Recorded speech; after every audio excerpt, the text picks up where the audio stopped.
Hello everyone, welcome to the course on Principles of Communication Engineering. This course is basically related to analog communication. So in today's lecture, that is lecture number 1, we will study some basics of communication system.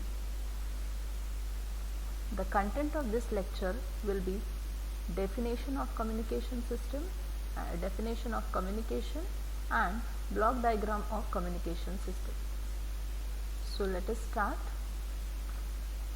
Communication. The word communication is basically derived from a Latin word communicare. Communicare means to share or to make a thing common. When we are sharing some information with others, it can be called as a communication. So communication is transfer of information from one place to another. In simple word, when we have a source and destination at two different places, and when they are connected to each other for transferring the information, that is called as a communication. So now which communication we can call as a good communication? So there are few requirements of a good communication. The communication system should be efficient, it should be reliable and it should be secure.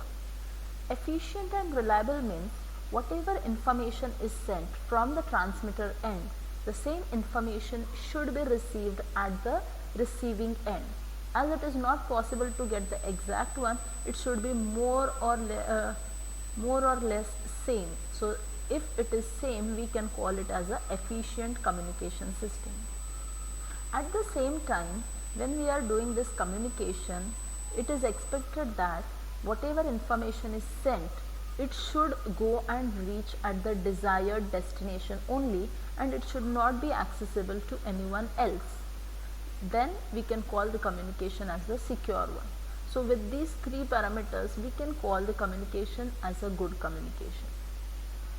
Now coming to the block diagram of a communication system, this is a very rough picture of showing a communication system where we have an information signal, or a message signal, which is the term used for message in communication system, electronic communication system. That information can be in various formats like audio, video, data, etc. that has to be given to the transmitter. Then it will be transmitted over a channel. Then it will reach the receiver. Okay. So we have to see this block diagram in detail. So let us have a look at this. The communication system is basically made up of all these blocks. The input message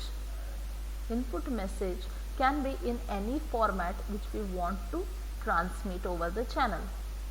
Then we have to send it over the channel, so it needs lots of processing. So all these things are done in these various blocks. So we will look at these blocks one by one. First of all, coming to input transducer.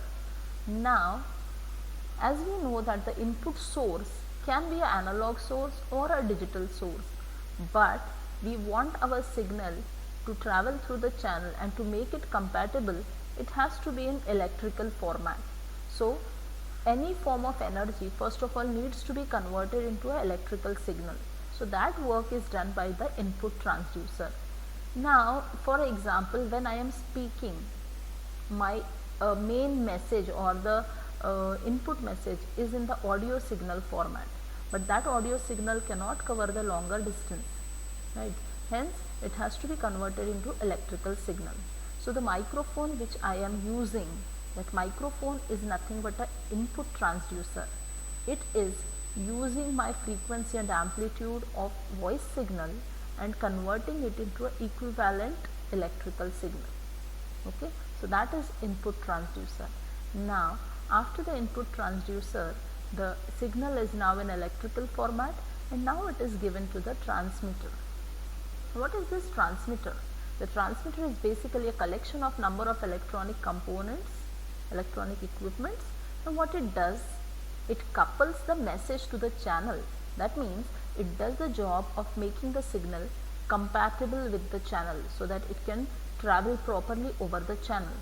So the actions which are, or the processes which are done at the transmitter includes amplification, modulation, etc. Why it needs amplification? Because we are boosting our signal before it covers the longer distance of the channel. And modulation is a separate procedure, we will study it in detail later, but modulation is basically required for superimposing your message onto some other carrier so that it can enjoy the benefits of modulation process, which includes reduction in antenna height, multiplexing, reduction in noise and interference, etc. So the TV station where the TV signal is converted into electrical signal for transferring over the channel can be considered as a transmitter. The radio station can be considered as a transmitter.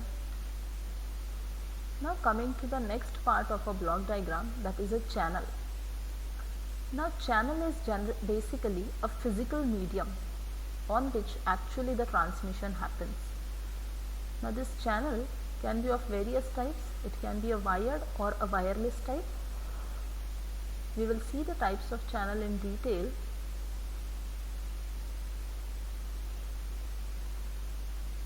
So the channel in which there is an actual physical connection between the source and destination, that is called as the wired channel. The example of wired channel can be considered as a twisted pair, coaxial cable, optical fiber cable, and so on. Whereas in the wireless communication channel, there is no physical connection between the source and destination, like the free space, radio wave, satellite microwave link, etc. They can be considered as the wireless channel. The most important point about the channel is every channel introduces some amount of distortion, that is noise and interference in your message signal. So that was about the channel. Now after the channel, the signal which is generated, which consists of the message signal as well as the noise signal, that is received at the receiver. Now what is this receiver? Receiver again is a collection of electronic components and devices. What it does, it extracts the required message signal from the received signal. Okay, now after this received signal, for that extraction of message, it has to do number of processes like filtering for removing the noise present, then demodulation for the modulation process which we have done at the transmitting end.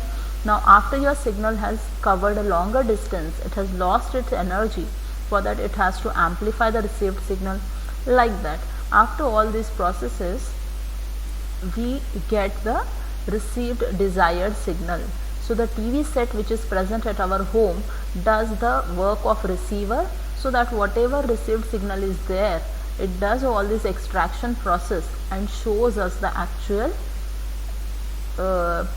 video signal or the audio and video signal. Okay, so that is an example of receiver. Now after receiver, the output signal is given to the output transducer. So what is this output transducer?